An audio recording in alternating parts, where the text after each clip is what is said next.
sore, selamat kita kembali bertemu dalam kasih Tuhan. Bapak Ibu sudah diberkati sore yang indah ini. Amin. Allah yang kita sembah adalah Allah yang luar biasa, yang boleh menolong kita semua ya. Hari-hari ini hampir setiap siang hingga malam kita diguyur dengan hujan ya. Dan saya bersyukur ya, minggu yang lalu sama, siang deras, tapi sorenya boleh terang ya. Walaupun sore deras, harusnya tidak ada rintangan bagi kita untuk datang menyembah Tuhan. Amin. Karena hujan itu bukan ujian, saudara ya. Hujan itu bukan ujian. Hujan itu ya biasa, saudara ya. Saudara kalau kerja hujan apa terus tutup? Ya enggak juga, saudara ya. Jadi kemarin pagi hari apa itu ya? Hari Rebu atau hari Selasa hingga Rebu kalau nggak salah ya. Selasa, Rebu ke Kamis. Rebu dari siang sampai Kamis sore ya. Itu hujan terus ya. Kamis pagi saya keluar nyarikan bubur karena dia sakit gigi, saudara ya. Saya cari, ada tukang buburi walaupun hujan-hujan ya, jualan walaupun dia sedikit terhambat ya. Sampai dia bilang gini, Pak, siapa?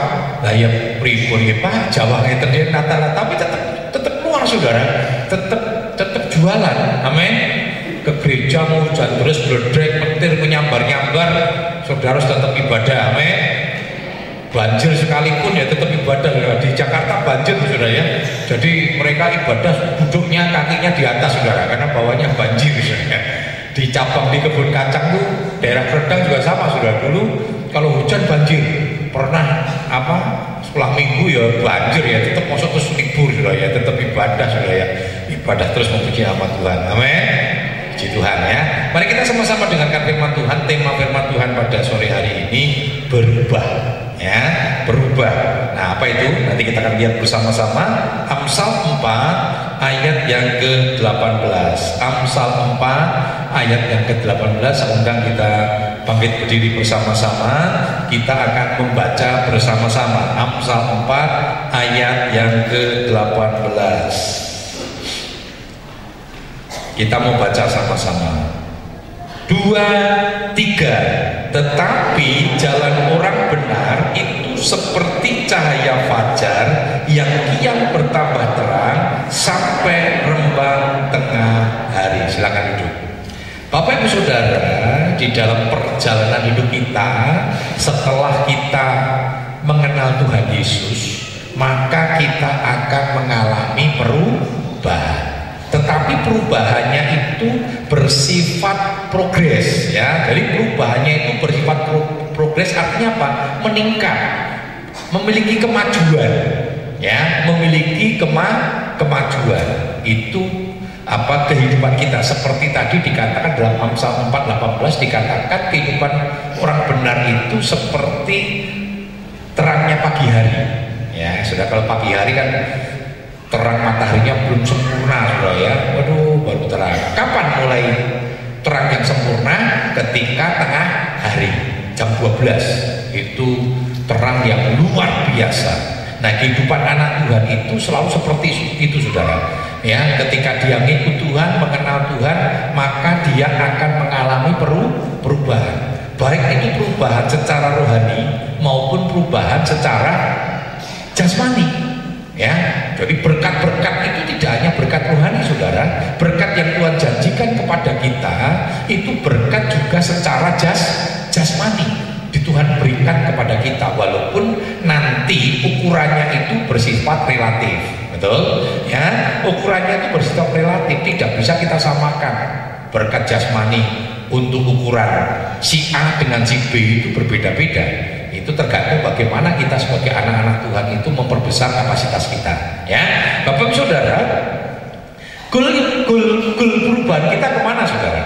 Goal perubahan kita adalah hidup sama seperti Yesus. Jadi goalnya itu seperti Yesus. Coba bisa dibantu dari belakang ya. Goal perubahan kita itu seperti Yesus. Coba kita lihat dalam 1 Korintus ayat 13 hingga 12. 1 Korintus 13 ayat 12. 1 Korintus 12 ayat 13 dan 12. 1 Korintus 13 ayat yang ke-12. Demikian firman Tuhan. Karena sekarang kita melihat dalam cermin suatu gambaran yang sama-sama, tetapi nanti kita akan melihat muka dengan muka. Sekarang aku hanya mengenal dengan tidak sempurna, tetapi nanti aku akan mengenal dengan sempurna, seperti aku sendiri dikenal. Jadi begini saudara, ketika kita kenal Tuhan, ya, waktu kita bercermin, ya, ini bukan cermin tenanan saudara ya, sudah bercermin itu artinya kita mengevaluasi diri kita saudara, maka kita akan melihat samar-samar gambar Yesus Kristus. Kenapa? Karena kita belum sempurna, tetapi gambar itu harus semakin hari semakin jelas. Artinya apa? Gambar Yesus, pribadi Yesus, karakter Yesus itu semakin hari harus semakin jelas dalam kehidupan kita. Itu yang dikatakan dalam Filipi 2 ayat yang kelima, saya tidak pernah bosan mengulang-ulang, ya, karena itu menjadi goalnya gereja kita saudara. Visi gereja kita apa saudara? Berakar, bertumbuh, berbuah menuju kedewasaan di dalam Yesus Kristus. Nah, saya memperkenalkan visi ini terus saudara, mendoktrinasi Bapak Saudara tentang visi ini. Artinya apa? Hidup kita ini semakin hari harus semakin meningkat, dan puncaknya, goalnya itu hidup sama seperti Yesus. Nah, saudara, yang bisa melihat siapa saudara? Yaitu Bapak Saudara sendiri dengan Tuhan. Betul nggak saudara ya? Kira-kira sekarang ini kalau kita bercermin saudara, kira-kira Bapak Saudara sudah mendekati Yesus belum? Saya selalu katakan jangan pernah bangga dengan durasi, dengan lamanya Bapak Ibu Saudara mengenal Tuhan. Pertanyaannya, mengenal Tuhan lama tapi gak berubah sama saja. Kenapa? Karena kekristenan itu bukan sekedar agama. Kekristenan itu adalah perubahan hidup. Ya, maka ada istilah Kristen KTP, Kristen tanpa pertobatan. Ya, KTP itu Kristen tanpa perubahan. Apa gunanya? Ya, beberapa kali saya ketemu dengan satu jemaat yang sudah tidak lagi ibadah saudara ya. Ya, saya katakan tadi pagi ternyata saya nih Solo Tigo ya terkenal juga saudara ya. Jadi satu kali baru cuci mobil begitu, lalu orang ini ngomong, Pak Agus ya, Pak Pendeta Agus ya, kok kenal ya saudara ya? Kok kenal? Pak Agus kan pendeta Siloam. Oh, ternyata sing terkenal Siloamnya ya saudara. Jadi karena saya gembalanya Siloam, jadi baru terkenal gitu. Siloamnya terkenal, bukan saya yang terkenal. Nah, akhirnya dia cerita, Om Agus, saya dulu sekolah minggu, saya ngerti itu zaman itu ya masih pohon alpukat, bawahnya itu kolam renang, kolam baptisan ya. Betul ya? Itu di belakang sini itu garasi. Wah, dia ceritakan pastoringnya, ya, posisi gereja, dia tahu saudara. Tahu semua. Dulu saya sekolah minggu di situ, remaja di situ. Lalu saya tanya begini, lah sekarang di mana Om? Saya nggak pernah kelihatan. Nah itu dia katanya. Ya saya ini sibuk kerja dan sebagainya, repot banget. Sehingga orang yang gereja, elek percuma saya bilang. Kamu cerita dulu buat apa? Kan firman Tuhan ngomong, kutakan seperti dulu lagi. Artinya harus mengalami perubahan.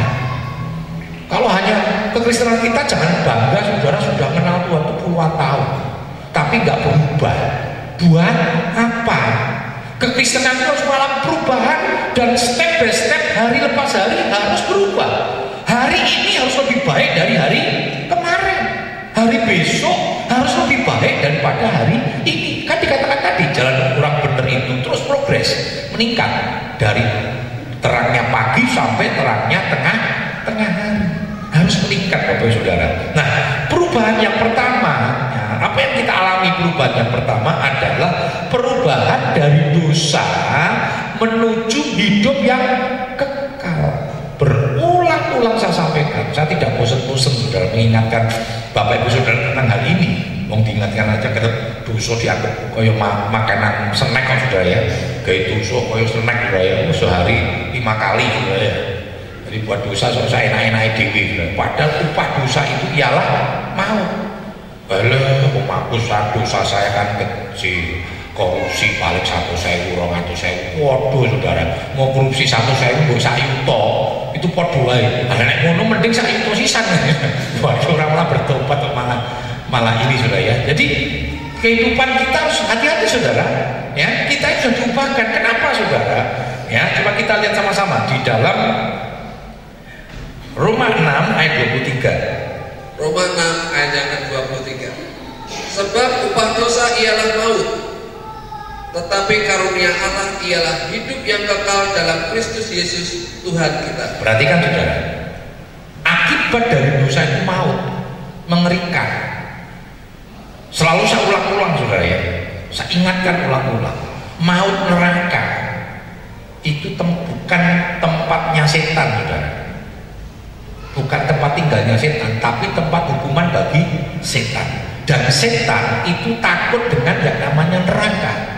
Bagi setan neraka itu sesuatu yang mengerikan, dan setan ngerti akhirnya nanti dia akan dihukum ke neraka.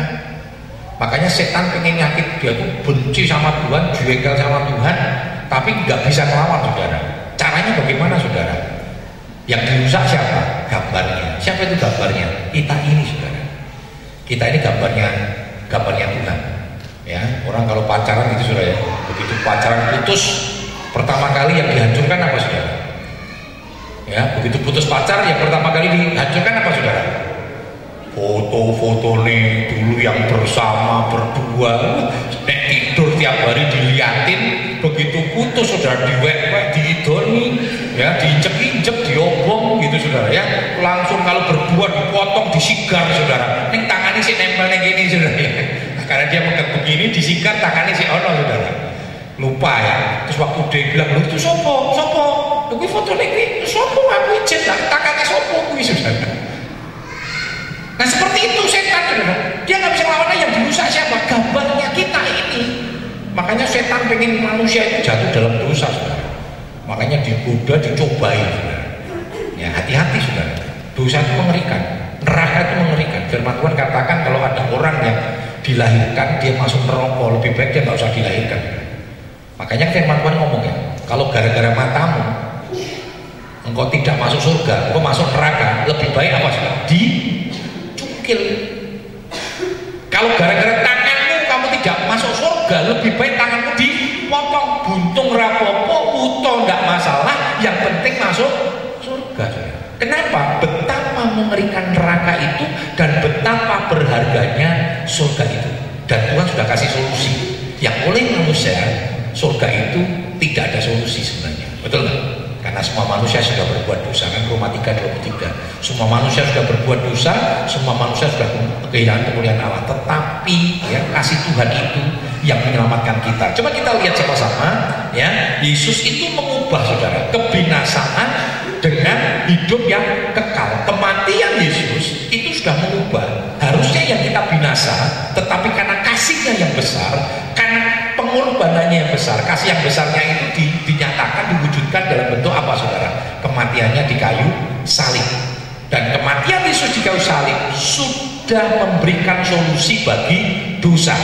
Yang dulu dosa adalah sebuah kemustahilan, ketidakmungkinan, tetapi karena kematian Yesus, surga itu menjadi mungkin karena Tuhan berikan kepada kita. Yohanes 3 ayat 15 hingga 16.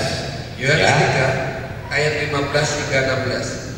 Supaya setiap orang yang percaya kepadanya beroleh hidup yang kekal. Karena begitu besar kasih Allah akan dunia ini, sehingga ia telah mengaruniakan anaknya yang tunggal, supaya setiap orang yang percaya kepadanya tidak binasa, melainkan beroleh hidup yang kekal. Perhatikan saudara, karena begitu besar kasih Allah akan dunia ini, sehingga ia ya dikatakan tadi menyerahkan anaknya yang tunggal, supaya apa saudara? Supaya setiap orang yang percaya kepadanya tidak binasa, melainkan beroleh hidup kekal. Ya, menyerahkan anaknya ini ya artinya apa saudara? Yesus menjadi korban. Ya, Yesus menggantikan dosa kita. Bahkan kalau nanti kita lihat ya bagaimana proses penghukuman itu mengerikan ya. Nanti bulan April kita akan menikmati Paskah. Tapi rasa nangis-nangis meneh saudara ya, karena saudara Yesus sudah mati 2000 tahun yang lalu. Sekarang kita sudah diselamatkan. Paskah itu berita sukacita, amin. Amin. Jadi Paskah itu berita kemenangan saudara. Kenapa? Yesus tidak hanya mati, tetapi 3 hari 3 malam kemudian dia bangkit. Makanya ada beberapa pengajaran yang menolak kematian Yesus. Kenapa saudara? Kematian Yesus itu tidak pernah bisa disangkal dalam fakta sejarah, dalam sejarahnya orang-orang Romawi, sejarahnya orang-orang Yahudi, itu fakta sejarah itu tidak bisa disangkal. Ya kan? Kenapa? Ada saksi, masih ingat ya? Ada tentara-tentara, prajurit-prajurit yang menjaga kuburan Yesus. Pada waktu Yesus dibangkitkan, ini para prajurit-prajurit ini melihat, saudara. Makanya mereka disuap supaya mereka bersaksi dusta. Lalu mereka menyebarkan gosip. Jadi hoax itu sudah ada zaman dulu, saudara. Jadi mereka disuruh menyebarkan hoax bahwa mayatnya Yesus itu dicuri sama murid-muridnya. Pertanyaannya secara logika, mungkinkah murid-muridnya berani mencuri mayatnya Yesus? Jangankan mencuri, saudara, Yesus ditangkap aja ngacir kabeh, saudara. Yesus disalibkan itu nggak ada yang berani nungguin, hanya Yohanes, saudara. Semua lari. Bagaimana ya ini dijaga berhadap-hadapan? Kalau mereka mencuri mayatnya Yesus kan berhadapan-hadapan dengan prajurit, saudara. Dan mereka mana berani, saudara, karena kuburan Yesus itu dimetereng oleh kekaisaran. Artinya apa? Itu tidak boleh berani yang membuka kecuali kekaisaran, saudara. Itu ditangkap, saudara. Makanya disebarkan isu bahwa mayat Tuhan Yesus itu dicuri sama murid-muridnya, sehingga murid-muridnya itu dijadikan buron pada waktu itu. Tapi nggak bisa disangkal, saudara, betul nggak? Bisa nggak orang yang bersaksi dusta itu akan akhirnya diem? Nggak bisa, saudara. Ya, banyak ya peristiwa kematiannya Putin kan banyak versi, betul nggak, saudara? Banyak versi. Ada orang yang orang-orang yang dulu ajudannya itu diminta untuk bersaksi dan sebagainya. Ya, pada waktu peristiwa Super Semar itu ada saksi, saudara, ya, seorang polisi yang pada waktu dibungkam, dia orang Jogja, saudara, tidak boleh berbicara tentang peristiwa 11 Maret. Dan ada banyak sejarah-sejarah yang tertutup, saudara. Tetapi walaupun secara pribadi mereka nggak bisa tutup, saudara. Mereka bercerita, itulah kesaktian Yesus. Makanya caranya bagaimana supaya Yesus itu nggak bangkit, saudara? Nah, caranya Yesus dibuat tidak mati. Kalau tidak mati, bagaimana mungkin bangkit? Dibuat ceritalah. Kalau bapak saudara dulu sebelumnya bukan orang Kristen, saudara, ya agama seberang, saudara, ya, kan dibuat cerita bahwa ketika Yesus disalibkan, Yesus diangkat. Lalu Yesus digantikan siapa, saudara? Yesus digantikan Yudas yang disalib, saudara. Nah, kalau diangkat, cuma diangkat banyak, saudara, ya, ada Elia, siapa lagi? Ada Henok, siapa lagi? Guru sekolah minggu Musa, ya. Ada 3 orang yang pernah diangkat. Jadi kalau Yesus diangkat, dia tidak membuktikan Tuhan. Maka Yesus dianggap nabi. Tapi nggak bisa dipungkiri, Yesus itu bangkit. Jadi Paskah itu sebenarnya berita kemenangan Yesus. Karena Yesus nggak hanya mati, nanti hari ketiga, ya, 3 hari 3 malam, Yesus itu bangkit, membuktikan Yesus itu hidup. Ya, jadi kita mengalami perubahan dari dosa kepada hidup yang kekal. Nah, kalau Tuhan Yesus sudah merubah kita, jangan balik lagi kepada dosa. Jangan balik lagi kepada dosa, saudara, karena saudara ini sudah diselamatkan. Yang kedua, setelah kita ini mengalami perubahan dari dosa kepada hidup yang kekal, kita akan mengalami perubahan dari hidup yang lama menuju hidup yang baru. Ya, coba kita lihat di dalam 2 Korintus 5 ayat yang ke-17. 2 Korintus 5 ayat yang ke-17. Jadi siapa yang ada di dalam Kristus, ia adalah ciptaan baru. Yang lama sudah berlalu, sesungguhnya yang baru sudah datang. Iya, dikatakan di dalam Kristus kita ini adalah ciptaan yang baru. Yang lama sudah berlalu, yang baru sudah datang. Apa yang dimaksud hidup yang lama dan hidup yang baru? Hidup yang lama itu bicara keinginan daging. Dan nanti kalau kita membaca di dalam kitab Roma pasal 5, Galatia pasal yang kelima, dikatakan keinginan daging itu tidak pernah bisa bertemu dengan keinginan roh, karena itu bertentangan. Jadi kalau Bapak Ibu Saudara hidupnya dalam keinginan yang lama, pasti Bapak Ibu Saudara akan tidak suka dengan keinginan roh. Demikian juga sebaliknya, kalau saudara hidup dalam keinginan roh, maka Bapak Ibu Saudara tidak akan pernah suka dengan kehidupan keinginan daging. Ini sangat berlawanan, bertentangan, dan tidak mungkin bisa bertemu. Nah, apa itu keinginan daging, saudara? Ya, coba kita lihat dalam Galatia 5 ayat 19 hingga 21. Galatia 5 19 21. Galatia 5 ayat 19 hingga ayat yang ke-21.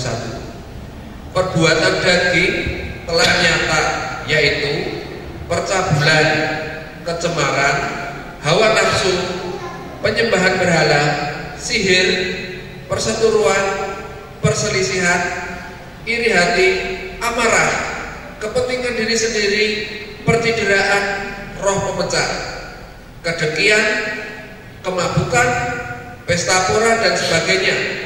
Terhadap semuanya itu kuperingatkan kamu, seperti yang telah kubuat dahulu, bahwa barang siapa melakukan hal-hal yang demikian, ia tidak akan mendapat bagian dalam kerajaan Allah. Perhatikan saudara, dikatakan perbuatan daging telah nyata. Artinya apa? Sudah terjadi. Jadi perbuatan daging ini sudah terjadi di tengah-tengah kehidupan manusia. Apalagi keadaan-keadaan manusia akhir zaman. Ya, dosa di akhir zaman ini semakin memuncak. Alkitab katakan seperti zamannya Nuh, makan minum, kawin dan mengawinkan. Seperti zamannya Lot, saudara. Apa itu? Jual beli dan kawin mengawinkan. Ternyata dosa seks, saudara, itu terjadi di setiap era, di setiap generasi. Betul nggak, saudara? Di setiap generasi itu ada. Kita lihat pada zamannya Yusuf misalnya, ternyata ada dosa, saudara, yang dilakukan istrinya Potifar. Tapi untungnya Yusuf tidak mau membiarkan dirinya. Saya nggak tahu sudah ada berapa laki-laki yang lain yang jadi korban istrinya Potifar, saudara. Tapi Yusuf menolak. Pada zamannya Daud, kita tahu, Salomo, asal saya pernah, saudara, banyak sekali ya wanita-wanita, dan ini menyebabkan Alkitab berkata gara-gara kebanyakan wanita, saudara. Ya, 700 istrinya, saudara. Hiji rantek-entek, saudara, ya. Apalagi ini 700, saya nggak tahu apakah si Daud ini kelingan ya sama istrinya ya. 700 sih luar biasa. Saya kalau suruh jemaat sih ya, saya sebagian besar tahu, saudara. Tapi kalau detailnya itu saya nggak tahu namanya siapa gitu. Saya tahunya Buanto, jeneng kompletnya sopo. Waduh, sopo yo. Kita kan ini Daud 700 loh, saudara. Jenenge sopo? Sri Prapti Wahyuningsih Handayani. Wah, agak siji-siji dawane ra umum, saudara. Apalagi nganggo binti-binti, saudara. Elingane kok bintik-bintik, saudara. 700 loh, saudara. Ini gila betul. Ini Salomo po yo iso kober ngurusi 700 bojone. Belum undeknya 300, bayangin, saudara. 1000. Wong wedok dipek dhewe, saudara.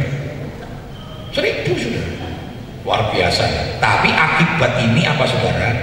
Salomo jatuh dalam dosa. Jadi ternyata dosa seks, saudara, itu terjadi di setiap generasi. Sekarang semakin merajalela, betul ya? Karena di akhir zaman kan dikatakan, Roma pasal yang pertama nanti Bapak sudah baca, itu mengerikan, ya, itu mengerikan. Nah, perbuatan daging itu telah nyata. Tetapi kita sebagai anak-anak Tuhan jangan sampai hidup dalam perbuatan daging. Saudara dan saya sudah dimenangkan. Saudara dan saya sudah ditebus. Bahkan ditebusnya itu dengan cara yang hebat, saudara. Bukan dengan emas atau perak. Bayangin, saudara. Kalau kita ini selamat bisa ditebus dengan emas, saudara dan saya yang nggak mampu, saudara, untuk apa ini namanya? Apa ini namanya? Anting. Kalau bukan anting apa namanya? Sumpah, sing kecilan sumpah dulu ya. Anak kecil itu kan supaya beda, supaya lubang. Kalau cewek kan dikasih dulu, saudara, supaya nanti lubang ya. Nah, desa perempuan tuh nggak mau, saudara, nggak seneng ya, sedikit tomboy yang cewek. Adik saya persis ya. Jadi waktu kecil tuh kalau sudah di lubang, lalu apa namanya nggak mau dipasang itu ya. Jadi waktu kecil dipasang terus gede-gede nggak mau, suruh lepas. Waduh, meh kawin bingung juragan, cuma masuk kawin ranggu anting yang cewek ya. Waduh, lubangnya dicari-cari kok buntet saudara ya. Harus dilubang kembali saudara. Nah saudara kita lihat ya bagaimana kehidupan kalau kita ini ditebus dengan harta, dengan emas. Saudara nggak mampu ya, betul? Bersyukur kita ini ditebus dengan harga yang mahal ya, bukan emas dan perak tapi darah Yesus, dan itu diberikan dengan cuma-cuma.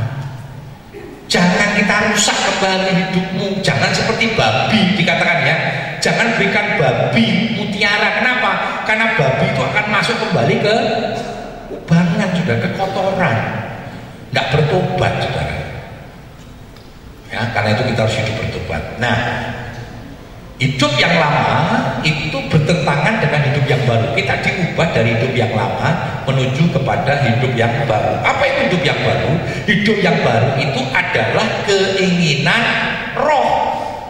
Sekali lagi saya katakan, Alkitab berkata kalau kita punya keinginan daging maka kita tidak akan suka dengan keinginan roh atau membenci keinginan roh, karena itu berlawanan ya.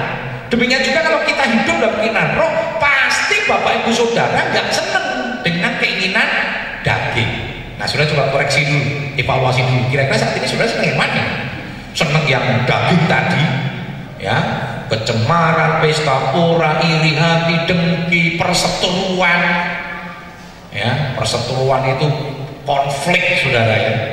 Dan sekarang ini bangsa kita sedang titik-titik gampang dibakar saudara.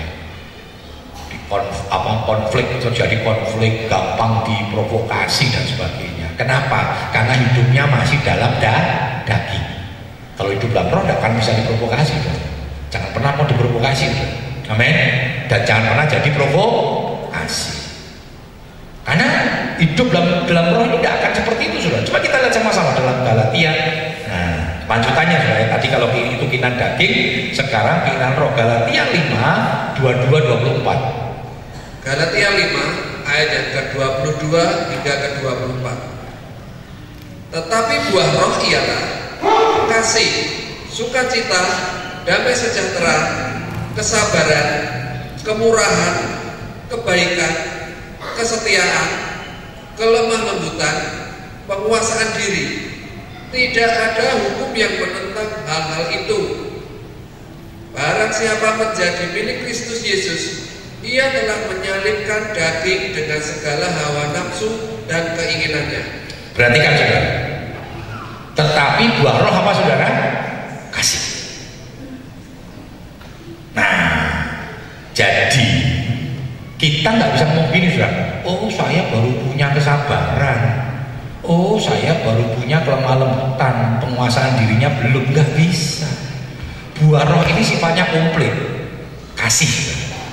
Ya, buah roh itu kasih, karakter kasih itu sabar, lemah lembut. Makanya ini kalau Bapak Saudara baca itu paralel dengan 1 Korintus 13 tentang kasih. Kasih itu lemah lembut, kasih itu sabar, kan gitu kan. Jadi buah roh ini sifatnya paket saudara. Saudara nggak bisa ngomong begini, aku nek setia sih aku wis duwe, tapi nek sabar belum. Nggak bisa saudara, berarti saudara nggak punya buah roh itu. Buah roh itu komplit. Karena jelas mau buah roh atau daging, tidak bisa separuh buah roh separuh daging, sudah tidak bisa. Karena dosa dengan kebenaran itu tidak akan pernah bisa bertemu. Maka apa artinya kudus saudara? Ya, seringkali kita dikatakan kita dikuduskan. Kata kudus itu artinya dipisahkan. Artinya dosa dengan kebenaran itu tidak pernah bisa bersatu, nggak pernah bisa bersatu. Nah luar biasa saudara. Keinginan roh itu apa tadi? Ya, kasih, sukacita. Pertanyaan saya begini, bisa nggak bagi saudara sukacita tanpa kasih? Bisa nggak? Nggak bisa. Saudara kan nggak bisa bersukacita katakan tanpa kasih. Padahal kalau dengan kasih kita tetap bersukacita. Amin. Contoh, ini seringkali saya sampaikan itu di rayon, karena di rayon kan seringkali ada kesaksian. Pertanyaan saya begini, Bapak Saudara, kalau ada orang bersaksi, dia bersuka cita karena mendapatkan berkat dari Tuhan. Pertanyaan saya sederhana gini, bisa nggak Bapak Saudara ikut bersuka cita atas kesaksian orang lain? Bisa nggak? Bisa nggak? Gampang. Contohnya begini, saya bersaksi, saudara baru pengen duit, ya, pengen duit bayar kontrakan, ya, pengen duit bayar kontrakan 1 juta, ya, sembahyang sebulan urung itu, tahu-tahu saudara ada di rayon bersaksi, Bapak Ibu Saudara, puji Tuhan, saya ini saudara ya, nabung ning BRI, ya baru nabung 50.000. Puji Tuhan, tadi pagi ya saya dibel sama BRI, saya dapat 100 juta. Oh, ini berkat Tuhan. Oh, saudara bisa haleluya enggak? Tuhan, aku mengsayuto loh Tuhan, sebulan loh Tuhan, nabung di BRI, dia mengsakit airku, aku sudah mungkin punya uang di situ 200.000, urung tahu itu, iki agak 50.000 itu. Kesaksian itu tidak membuat saudara bersuka cita, malah loro hati sama Tuhan Yesus, saudara. Loh, nggak gampang loh. Selalu saya katakan tidak mudah, saudara. Tidak semua kesaksian itu bisa membuat orang lain suka cita. Ada yang bersaksi, saya sakit, ya, harus kemoterapi, cuci darah, saya berdoa, saya rasakan ada sinar yang menerangi hidup saya.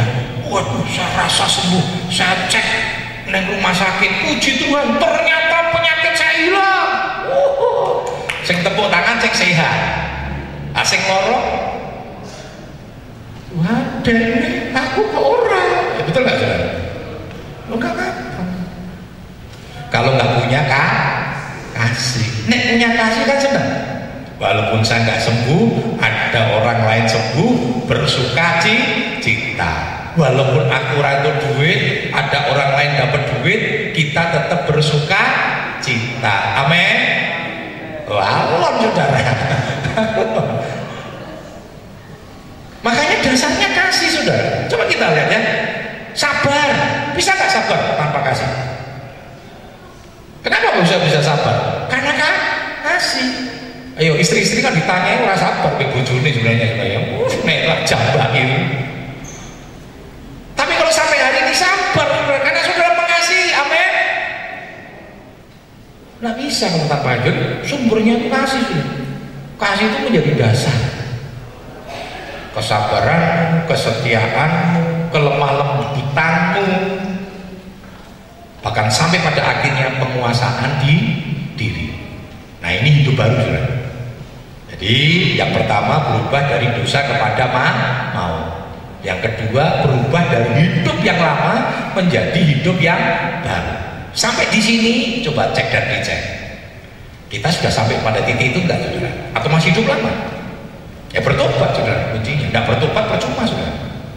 Saudara datang ibadah terus setiap minggu ning ora bertobat, masih hidup yang lama, percuma.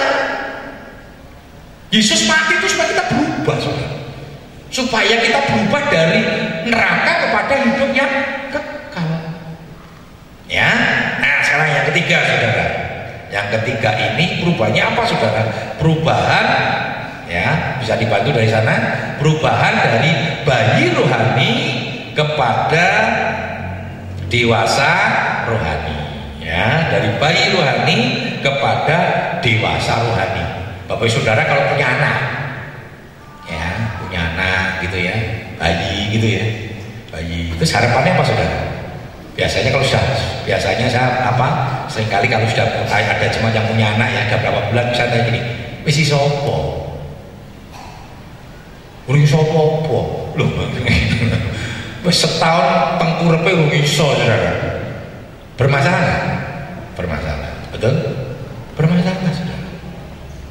Jadi harus mengalami pertumbuhan.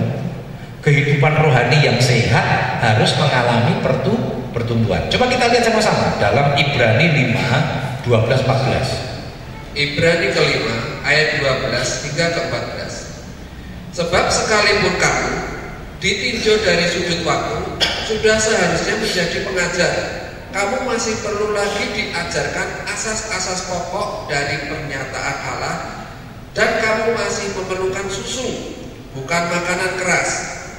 Sebab barang siapa masih memerlukan susu, ia tidak memahami tentang ajaran tentang kebenaran, sebab ia adalah anak kecil. Tetapi makanan keras adalah untuk orang-orang dewasa yang karena mempunyai panca indera yang terlatih untuk membedakan yang baik daripada yang jahat. Perhatikan ya, dikatakan dari sudut waktu. Harusnya ini sudah jadi pengajar, sudah jadi pengajar, kok masih diajar? Ada beberapa gereja sudah, walaupun saya tidak setuju, walaupun ini menjadi sebuah kebanggaan, ya, di Jogja ada, lalu di Bandung ada juga ya. Jadi mereka punya ibadah pemuda. Itu sing datang, itu wis duwe anak, ya wis duwe putu, wis tua-tua masih datang di pemuda sudah.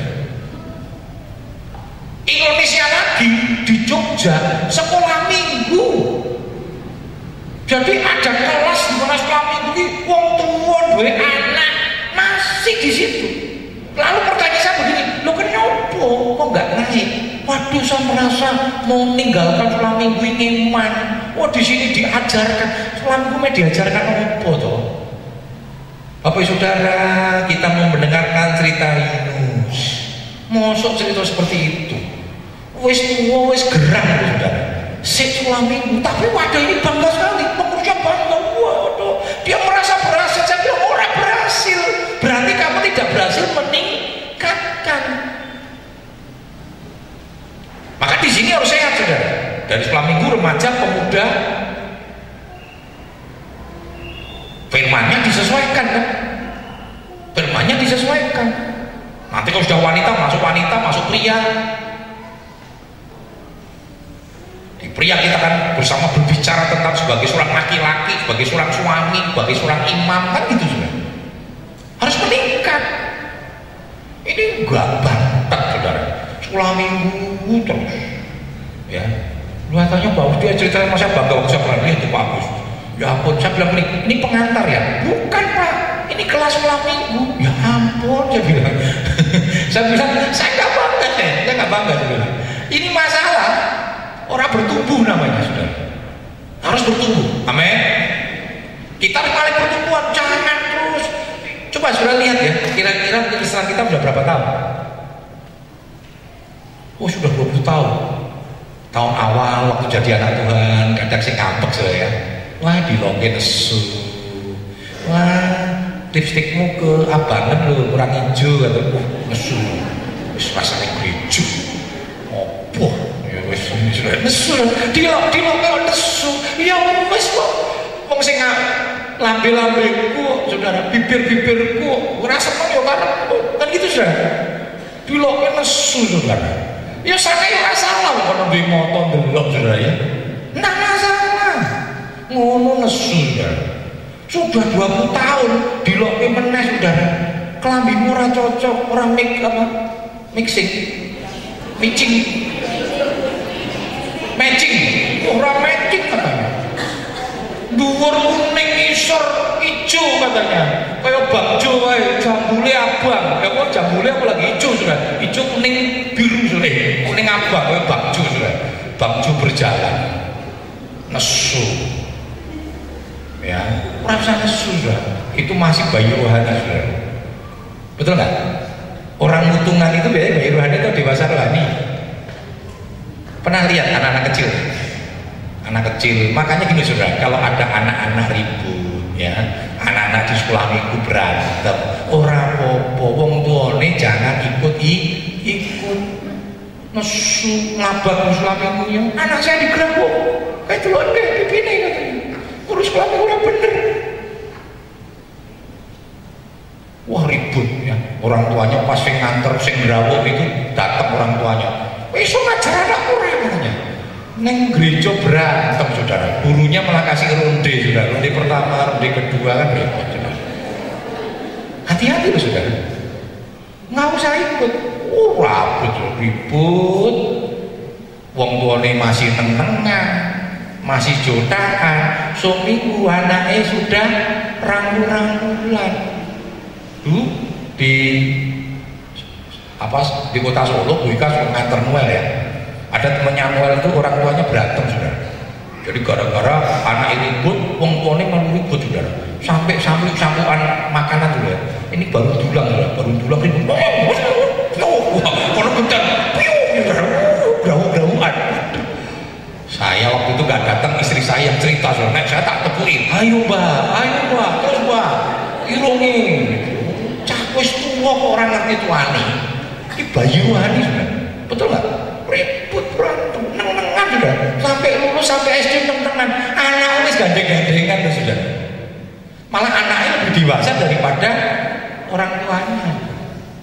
Hati-hati ya, jangan anaknya ribut. Sudahlah, namanya anak-anak biarin aja, ya. Biarin lah, nggak usah ya. Mau diparani bocahnya, paling anak saya harus ajar, dim. ada anaknya dinakali di sekolah, isuk-isuk wis teko saya, orang guru didak, anaknya anak saya, anak ini kalau dijiwiti ibu ini bayi rohani ya. Kita jangan lagi diajarkan tentang asas-asas pertobatan. Semakin hari semakin tingkat. Sudah mau tahu siapa itu yang dewasa rohani? Seperti Ayub itu sudah. Betul kan sudah? Ayub itu nek ngeluh, nek protes sama Tuhan, jujur secara logika manusia pantas kan? Pantas. Wong dia bayari, wong Tuhan Yesus kan lagi muji. Iblis lihat ini orang yang takut akan Tuhan, jujur, keluarga hidup dalam kebenaran. Dicobai. Orang kan berpikir gitu ya, uripnya bener, diberkati terus, orang tidak mungkin punya persoalan. Siapa yang cerita, siapa yang ngomong, itu bukti Alkitab sudah. Tapi Ayub kan dewasa rohani, betul tuh yang dinyatakan oleh Tuhan kan terbukti, betul nggak ya? Habis-habisan, bangkrut, sakit gitu ya, sampai istrinya nggak kuat sudah. Kenapa? Istrinya bayi rohani. Istrinya mikir kan gini, waduh Tuhan, aku kurang apa, bojoku kurang apa, dia orang yang begitu cinta Tuhan, gereja belum apa-apa nyumbang. Wah gitu saudara, kok bangkrut? Makanya dia ngomong sama Ayub apa? Yuk kutuki Tuhan, setelah itu kamu mati. Apa yang dikatakan oleh Ayub? Kamu ngomong kaya ngedan, betul ya? Kamu ngomong seperti orang gila. Kenapa kamu mau nerima yang baik tapi gak mau nerima yang buruk? Luar biasa. Itu membuktikan Ayub dewasa rohani. Dan Alkitab berkata saudara, Ayub tidak berdosa atas perkataannya, karena benar saudara. Jadi begini saudara, kalau kita ini mau nerima yang baik aja dari Tuhan, waktu yang buruk terjadi dalam hidup kita, kita nggak mau, kita sama orang gila. Itu yang dimaksudkan. Karena dikatakan Ayub itu tidak berdosa dalam perkataannya, berarti yang dikatakan oleh Ayub itu betul saudara. Katakan Ayub itu betul. Tapi pertanyaannya saudara, itu yang selalu saya ingatkan, ya, Tuhan itu tidak pernah memberikan yang jelek. Yakobus 1:16-17 katakan, jangan kamu sesat. Pemberian yang baik datangnya dari atas. Artinya Tuhan tidak pernah merancangkan sesuatu yang jahat dalam hidup kita. Kalau Bapak Ibu sudah berpikir bahwa Tuhan merancangkan yang jahat, itu sesat. Itu pikiran sesat. Roma 8:28 menegaskan kita kembali. Kita tahu sekarang bahwa Allah terus bekerja untuk mendatangkan kebaikan bagi mereka yang mengasihi Dia. Jadi orang yang mengasihi Tuhan itu selalu ada dalam rancangan yang indah. Ya, walaupun rancangan yang indah itu kan tidak selalu seperti mulus saudara. Seperti jalan tol tidak. Seperti Ayub dulu mengalami dulu titik kebangkitan, kebangkitan Ayub itu sebenarnya kan satu jalan untuk memuliakan Ayub, itu enggak? Akhirnya kan Ayub dimuliakan dengan apa? Dia dipulihkan, kekayaannya dilipat gandakan. Peristiwa demi peristiwa Yusuf yang dialami, peristiwa Yusuf dialami, dijual sebagai budak, difitnah, menjadi narapidanya, secara manusia sepertinya itu sesuatu yang mengerikan gitu ya. Itu sepertinya utuh, tetapi itu adalah proses yang Tuhan siapkan bagi Ayub untuk Yusuf, supaya Yusuf itu nanti dimuliakan oleh Tuhan. Nah, ini dewasa rohani sudah. Orang dewasa rohani ketika kita menghadapi tantangan, persoalan, ya kita tidak akan pernah menyalahkan Tuhan. Amin. Nggak cepat untung, nggak cepat ngambek, ya seperti anak kecil makanannya susu terus, ya saudara kalau tiap hari susu, waduh saudara ya, wah mangsur-mangsur, nggak bagus. Saya nggak terlalu suka susu, ya saya nggak suka susu. Nah saudara kalau tiap hari susu nggak sehat saudara, ya nggak sehat. Saudara perlu daging, 4 sehat 5 sempurna, ya kan? Makanya harus daging, kayak mau daging, mau iwak, kadang dagingnya kabeh dipangan sudah ya. Daging babi, daging RW, daging sapi, daging kucing, sudah ya. Paniki, kelawar, makanya kena corona sudah. Kenapa? Tuhan itu luar biasa sudah. Tuhan itu ya, jadi kelelawar itu diberikan oleh Tuhan, dia kebal dengan virus saudara. Jadi virus-virus itu kalau dia kena virus saudara, virus itu tidak akan bisa membunuh. Paniki saudara, apa itu? Kelelawar saudara. Dasarnya menungso saudara. Kelelawar itu untuk melindungi kita saudara ya, melindungi kita dari virus-virus. Disikat ya saudara ya. Wah ini tempatnya si Richard itu ya, dengan Elvira ini ya, waduh paniki luar biasa itu ya. Itu tahu paniknya, kelelawar saudara, lowo saudara ya, tapi yang kecil-kecil ya, waduh itu katanya enak karena makannya buah, tapi dia itu banyak virus saudara. Disikat corona itu yang terjadi seperti itu saudara. Luar biasa untuk manusia ini saya. Tuhan itu sudah menetapkan makanan-makanan ya. Satu kali nanti kita sampaikan firman Tuhan tentang makanan ya. Tentang makanan-makanan ini luar biasa. Itulah manusia saudara, itulah manusia ya, itulah manusia.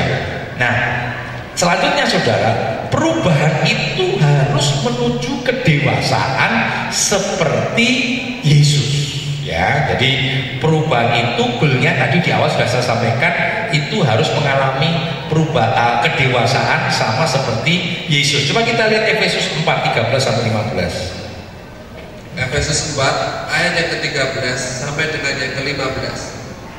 Sampai kita semua telah mencapai kesatuan iman dan pengetahuan yang benar tentang anak Allah, kedewasaan penuh dan tingkat pertumbuhan yang sesuai dengan kepenuhan Kristus, sehingga kita bukan lagi anak-anak yang diombang-ambingkan oleh rupa-rupa angin pengajaran, oleh permainan palsu manusia dalam kelicikan mereka yang menyesatkan, tetapi dengan teguh berpegang kepada kebenaran di dalam kasih kita bertumbuh di dalam segala hal ke arah Dia, Kristus yang adalah kepala. Balikan, Yesus itu sempurna. Jadi kedewasaannya itu sempurna saudara. Bukti kedewasaan itu apa saudara? Ketika dia melewati jalan Via Dolorosa, Yesus itu disalibkan bukan karena salah.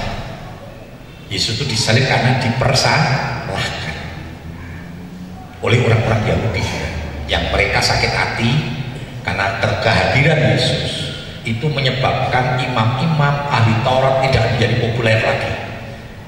Ya, karena mereka selama ini dikatakan firman Tuhan itu seperti kuburan, munafik.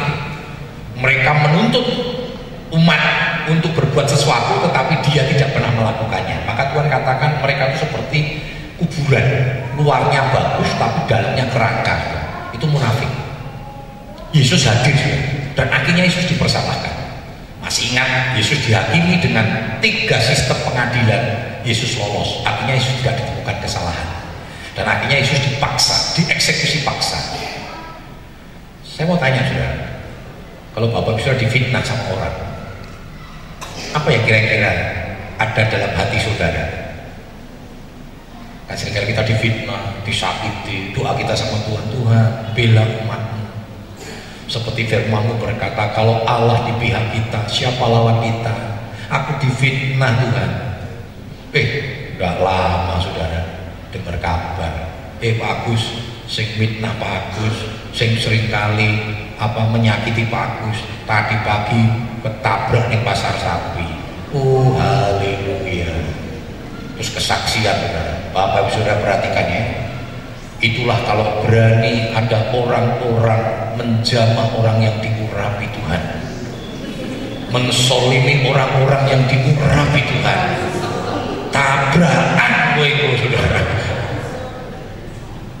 Hati-hati loh saudara, hati-hati. Yesus gak lakukan itu loh saudara, betul gak? Apa yang dia katakan? Oh dia dianiaya, caranya udah kejam saudara. Pilatus saja pengen membebaskan saudara, tapi orang-orang Yahudi tetap berkata salibkan dia. Waktu dia siap disalibkan saudara, lihat orang Yahudi cengangah-cengengis, betul gak ya? Loh, kalau saudara menderita, lalu orang yang membuat kita menderita cengangah-cengengis, lorati gak saudara? Lorati. Tapi Yesus ngomong apa saudara? Tuhan ampuni mereka, sebab mereka tidak tahu apa yang diperbuatnya. Artinya begini secara bahasa bebasnya, Tuhan jangan hukum mereka, mereka orang mudeng sing gak ngerti, jangan hukum mereka. Yesus masih menjadi pembela, pembela orang-orang yang nyakitin dia. Harusnya doa kita sama saudara. Kalau ada orang menzalimi kita, mengkhianati kita, jangan minta pembelaan, minta saja Tuhan ampuni mereka. Amin, amin. Berkati mereka, berkati mereka. Kalau nget-nget aku getem-getem ya mau doain saudara itu. Berkati mereka. Oh ini belajar, bisa nggak? Bisa, karena Tuhan ajarkan. Amin, amin. Caranya bagaimana? Ya minta saudara disolimi, minta saudara dikhianati, generasi saudara bisa mendoakan mereka. Amin. Lo bener saudara. Saya dulu orang yang gengsinya tinggi saudara, gengsinya tinggi. Ya, jadi saya berpikir itu bukan sombong, karena saya berbicara kepada diri, saya punya misi sendiri. Nek aku bener, mau persalahkan, oh tahu ya saudara, saya nggak takut. Mau siapapun, oh saya nggak takut saudara. Kelihatannya kan misi yang bagus, salah saudara. Yang bener menurut firman Tuhan, walaupun kita bener dipersalahkan, nggak usah ngomong, rendahkan hatimu, berdiam diri di hadapan Tuhan. Amin. Saya doa sama Tuhan, Tuhan berikan kerendahan hati. Sampai Bapak Gembala saya, Om Yap Syong Im, pendeta Kepunton, Kebis Kepunton, terkenal dengan kerendahan hatinya.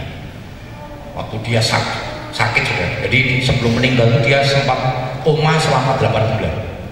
Itu cara Tuhan sudah. Sebab kalau dia langsung meninggal, anaknya belum siap menggantikan, jemaat belum siap sudah menerima anaknya. Jadi selama 8 bulan ini Bapak Gembalanya koma sudah, koma. Lalu anaknya mulai firman selama 8 bulan, dan ketika jemaat sudah mulai menerima, Bapak Gembala meninggal dunia. Nah waktu saya baru praktek di kota Jakarta, saya pulang saudara, saya ini dari dulu punya kebiasaan betah melek ya. Saya nggak tidur itu biasa, saya selalu saksikan. Satu durasi tidur saya itu pendek, dan saya senang belajar. Semakin malam kayak lowo ya. Semakin malam semakin saya malah malah makin seger ya. Dulu kalau nyetir ya, sudah melewati jam 12, jam 1, orang pada kelemur, saya malah seger ya. Nah saya waktu pulang saya bilang sama karena sudah dijadwal ya, setiap malam itu ada jemaat yang berganti-gantian jaga, dan saya ngomong pokoknya selama 3 malam ini saya jaga ya. Saya bisa begitu dekat juga, karena Bapak Gembala saya orangnya diem, tidak banyak ngomong gitu ya. Doanya kuat ya, kasihnya kuat juga, dan rendah hatinya kuat. Jadi saya begitu dekat dengan beliau. Sampai satu malam waktu saya jaga dengan 3 teman juga. Jadi 3 dengan saya, teman saya tidur sudah, tangannya dia saya angkat sudah. Kan dia Umar, tak angkat, tak tumpang di kepala saya sudah. Saya bilang begini, Tuhan transfer roh kerendahan hati Bapak Gembala saya ini kepada saya. Saya tahu setelah itu dihajar sama Tuhan tentang kerendahan hati, difitnah, dicaci maki, saya ngalamin. Bisa tanya sama Bika ya. Tapi luar biasa, Tuhan izinkan saya lolos. Saya kadang bingung, itu nih manusia lama saya. Oh enggak bisa saya nggak bisa, saya berangasan juga. Saya begitu, saya benar dipersalahkan, tak kejam. Guru aja saya lawan sudah. Kalau guru salah sudah, Sampai guru SD saya SD loh, masih SD loh.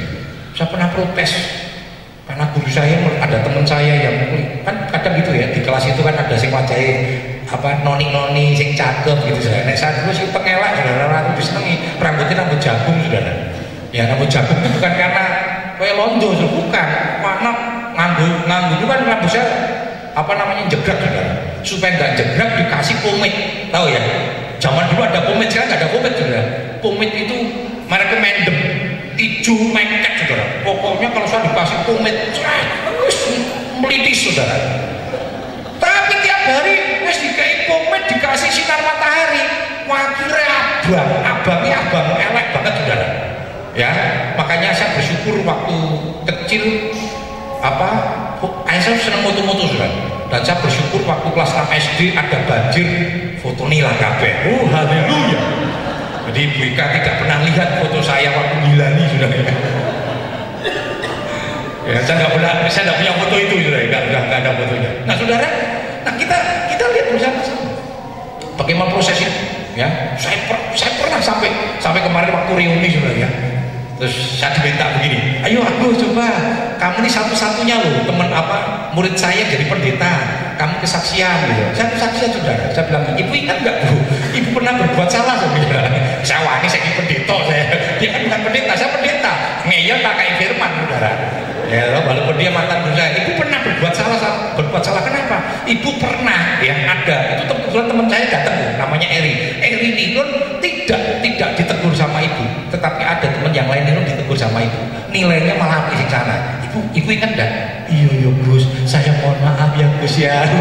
Haleluya, aku demen mbok seneni ya, saya kira kamu minta maaf sama saya. Terus gini, apalagi Gus kesalahan ibu, nanti ibu akan minta maaf sama kamu, kalau enggak berdosa, kamu kan pendeta. Tapi Tuhan ubahkan.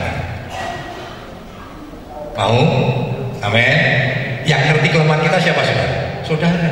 Saudara orang sabaran, bludrikan, minta sama Tuhan. Seperti aku katakan, Tuhan ujilah aku, cobalah aku. Nanti saudara akan digejolak itu sama Tuhan yang tentang kesabaran ini. Wah ini masalah gen saudara sabar. Nek mau marah, minta kekuatan sama Tuhan. Tuhan ampuni saya, berikan kekuatan. Pelayanan saya pertama kali di Kota Solo, saya sempat dihadiri, bukan oleh orang-orang oleh orang-orang Kristen. Dan itu masih ada hubungan dengan keluarga. Saya hanya minta begini sama jemaat, sama istri, doakan saya tidak emosi. Doakan saya tidak emosi. Sebab saya tahu saya ini kalau sudah emosi saudara, saya pernah 2 kali emosi saudara, betul-betul lepas kendali. Saya katakan doakan saya supaya saya tidak emosi. Dan betul saudara, waktu saya dihakimi seperti betul-betul dihakimi, aduh sudah rendah sekali. Kamu pengajar sesat, dikata-katain saudara. Tapi hebatnya saudara, setelah selesai semua, saya bersyukur saudara, kok bisa ya? Ketika mereka ngomong, saya katakan, Tuhan berikan roh kerendahan hati, Tuhan berikan roh kerendahan hati. Saya hanya katakan begini, saya tutup dengan begini, kalau saya sesat, kalian nggak usah nutup gereja saya, nanti Tuhan yang akan tutup. Tetapi kalau pekerjaan yang saya layani itu benar, maka kamu akan melihat pekerjaan yang akan diberkati oleh Tuhan. Dan akhirnya mereka melihat pekerjaan Tuhan itu diberkati oleh Tuhan, dan Tuhan bungkam itu. Tidak usah kita membungkam, kita tetap rendahkan hati, maka Tuhan akan bekerja. Amin. Belajar dewasa. Ada 3 hal perubahan itu. Perubahan dari dosa kepada hidup yang kekal, perubahan dari hidup yang lama kepada hidup yang baru. Hidup yang lama adalah hidup dalam kedagingan, hidup yang baru adalah hidup dalam roh.